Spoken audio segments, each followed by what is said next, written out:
ઉપવાસ એકદમ સરળ શબ્દ છે, પરંતુ ખૂબ જ કોમ્પ્લિકેટેડ કરી નાખ્યો છે. પહેલા તો ઉપવાસ, પછી ફલાહાર અને હવે તો ફરાળ, કે જેમાં વ્યક્તિ વધુમાં વધુ તેલવાળી અને સ્ટાર્ચવાળી વસ્તુઓ લે છે. તો શું તેને ઉપવાસ કહી શકાય? ઉપવાસનો અર્થ છે કે અમુક નિશ્ચિત સમય સુધી કોઈ પણ પ્રકારના ખોરાકનો ત્યાગ કરી શરીરની બધી પ્રક્રિયાઓ અને અંગોને શાંતિ આપવી અને શુદ્ધિ કરવી. જ્યારે શરીરમાંથી વિષ દ્રવ્યોનો એટલે કે ટોક્સિસિટીનો નિકાલ જરૂરી બને છે, ત્યારે ઉપવાસ કરવામાં આવે છે. ઉપવાસ એ સ્વસ્થ અને રોગી કોઈ પણ પ્રકારના વ્યક્તિઓ કરી શકે છે. તે વખતે શરીરની સંપૂર્ણ શક્તિ રોગ સાથે સંઘર્ષમાં પરોવાયેલી હોય છે. આ સમયે શરીરને ખાસ પોષણની જરૂર હોતી નથી, તેથી બીમારીમાં ભૂખ અદૃશ્ય થઈ જાય છે.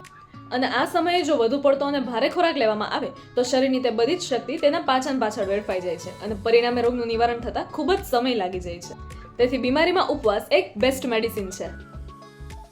અને સ્વસ્થ વ્યક્તિએ પોતાના સ્વાસ્થ્યના રક્ષણ માટે અને શરીરની શુદ્ધિકરણ એટલે કે ડિટોક્સિફિકેશન માટે ઉપવાસ કરવો જોઈએ. હવે ઉપવાસ કઈ રીતે કરવો, ઉપવાસ દ્વારા કયા કયા રોગો મટાડી શકાય છે અને ઉપવાસ પાછળનું સાયન્સ શું છે તે જાણવા માટે ફોલો કરો આત્મન આયુર્વેદા.